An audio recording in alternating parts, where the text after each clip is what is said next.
Hello बच्चों, स्वागत है आपका अपनी classes exam study with you में। बच्चों, जैसा कि आप सभी जानते हैं कि हम लोग जो है ग्रामर पढ़ रहे थे। ठीक है, आज जो था कक्षा 12वीं का पेपर था। उस पेपर को 100% पेपर में जितने भी क्वेश्चन आए थे वह सभी क्वेश्चन हम लोगों ने इन 10 दिन के अंदर बहुत अच्छे से डिस्कस कर लिए थे। जो बच्चों का 27 तारीख को 10वीं वाले बच्चों का पेपर होने वाला है, माध्यमिक शिक्षा मंडल कक्षा 10वीं का। ठीक है, एमपी बोर्ड कक्षा 10वीं का पेपर जो हिंदी का होने वाला है, उसके लिए मैं आज 2 नंबर और 3 नंबर के मोस्ट इंपॉर्टेंट क्वेश्चन लेके आया हूँ। तो जो बच्चे पहली बार क्लास में आए उनसे छोटा सा रिक्वेस्ट ये रहेगा कि प्लीज़ आप लोग चैनल को सब्सक्राइब कर लीजिएगा और बेल आइकन को प्रेस करना आप लोग बिल्कुल भी मत भूलिएगा। तो ध्यान दीजिएगा, हमारा आज का जो पहला क्वेश्चन होने वाला है वो होने वाला है कि काव्य की परिभाषा लिखिए। तो ध्यान दीजिएगा कि भाव प्रधान रचना को काव्य कहते हैं। किसको? भाव प्रधान काव्य को जो है रचना को काव्य कहते हैं हम लोग। क्वेश्चन नंबर 7 है कि महाकाव्य किसे कहते हैं। महाकाव्य संघबद्ध रचना है जिसका कथानक इतिहास प्रसिद्ध अथवा किसी महान व्यक्ति के जीवन पर आधारित होता है। समस्त रीतियों एवं रसों का समावेश होता है। नगर, पर्वत, चंद्र, सूर्योदय, उपवन, जल क्रीड़ा, उत्सवों आदि का वर्णन होता है। कल्पित वृत्तांत का अभाव होता है। ठीक है, वही क्वेश्चन नंबर 8 की बात करते हैं। 2 खंड काव्यों के नाम लिखिए। पहला है सुदामा चरित्र जो कि है नरोत्तम दास का। दूसरा है पंचवटी जो कि है मैथिली शरण गुप्त का। ठीक है, ध्यान दीजिएगा, आप लोग आगे बढ़ते हैं हम लोग, ध्यान दीजिए। तो क्वेश्चन नंबर 9 है कि रस के अंगों के नाम लिखिए। तो स्थायी भाव, विभाव, अनुभाव एवं संचारी भाव, ठीक है, के संयोगों से रस की निष्पत्ति होती है। रस के अंग 4 प्रकार के होते हैं। पहला होता है स्थायी भाव, दूसरा होता है विभाव, तीसरा होता है अनुभव और चौथा होता है संचारी भाव। कितने रस के 4 अंग जो है वह होते हैं। अगला क्वेश्चन है कि छंद के कितने भेद होते हैं। तो छंद के 2 भेद होते हैं, एक मात्रिक छंद और एक वर्णिक छंद। ठीक है, क्वेश्चन नंबर 11 है विभाव किसे कहते हैं। ये कितने प्रकार के होते हैं। ये स्थायी भावों के उत्पन्न होने के कारणों को विभाव कहते हैं। विभाव के 2 भेद हैं, पहला है आलम्बन विभाव और दूसरा है उद्दीपन विभाव। अब आलम्बन विभाव पढ़ते हैं हम लोग। तो आलम्बन विभाव ऐसे कारण को कहते हैं जिस पर भाव अवलंबित रहता है।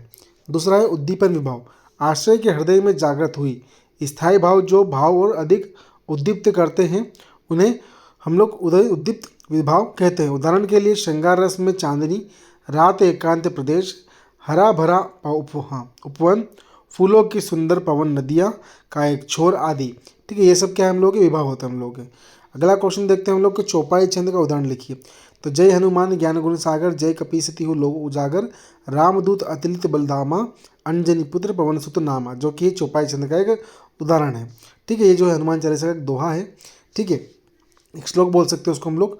क्वेश्चन नंबर 13 है कि अतिशयोक्ति अलंकार की परिभाषा लिखिए। तो अतिशयोक्ति अलंकार जहाँ पर किसी व्यक्ति, वस्तु, घटना या परिस्थिति का बहुत बड़ा चढ़ाकर वर्णन किया जाता है, अतिशयोक्ति अलंकार होता है। उदाहरण के लिए छाले परिबे के डरनु, सके न हाथ छुआई, झजकत हिय गुलाब के झव झवेत पाए, भूप सहस 10 एक ही 12, लगे उठावन तरत न टारा। ठीक है बेटा, ध्यान दीजिएगा। अगला क्वेश्चन 15 जो है 14 होगा हम लोग का कि अलंकार किसे कहते हैं। तो काव्य की शोभा बढ़ाने वाले तत्व को अलंकार कहते हैं। अलंकार का शाब्दिक अर्थ है आभूषण। काव्य में अलंकार के प्रयोग से उसके सौंदर्य में वृद्धि हो जाती है। इसके 2 प्रकार हैं, पहला है शब्द अलंकार, दूसरा अर्थ अलंकार। ठीक है, अलंकार के 2 प्रकार होते हैं। क्वेश्चन नंबर 15 देखते हैं हम लोग हमारा कि हिंदी के 2 प्रसिद्ध महाकाव्यों के नाम लिखिए। तो पहला है रामचरितमानस जो कि तुलसीदास द्वारा रचित है, और शाक्य जो कि मैथिली शरण गुप्त द्वारा रचित है।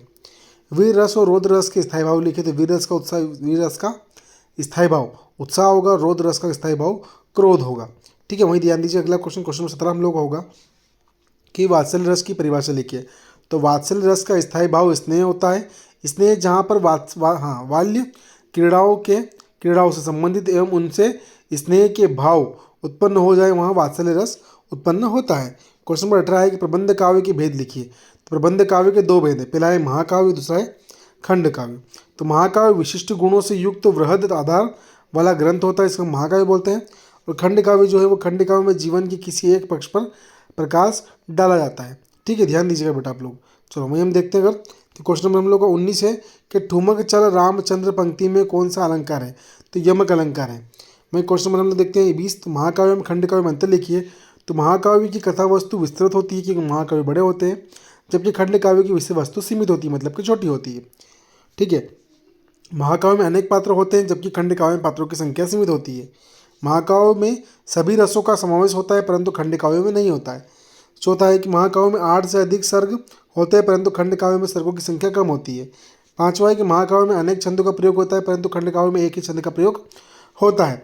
ठीक है बेटा, तो ध्यान दीजिए बेटा, आज की हमारी इस क्लास में हम लोगों ने 20 क्वेश्चन जो है कंप्लीट डिस्कस किए हैं। ठीक है, जिन भी बच्चों को क्लास अच्छी लगी हुई है उन लोगों से छोटी सी रिक्वेस्ट ये है बेटा कि आपके जितने भी फ्रेंड्स हैं उन सबको रिकमेंड जरूर करें क्लास आप अच्छे से अच्छे तक। ठीक है, और क्लास अगर अच्छी लगी हो तो प्लीज़ आप लोग चैनल को सब्सक्राइब जरूर कीजिएगा। ठीक है, थैंक यू सो मच बेटा, है ना।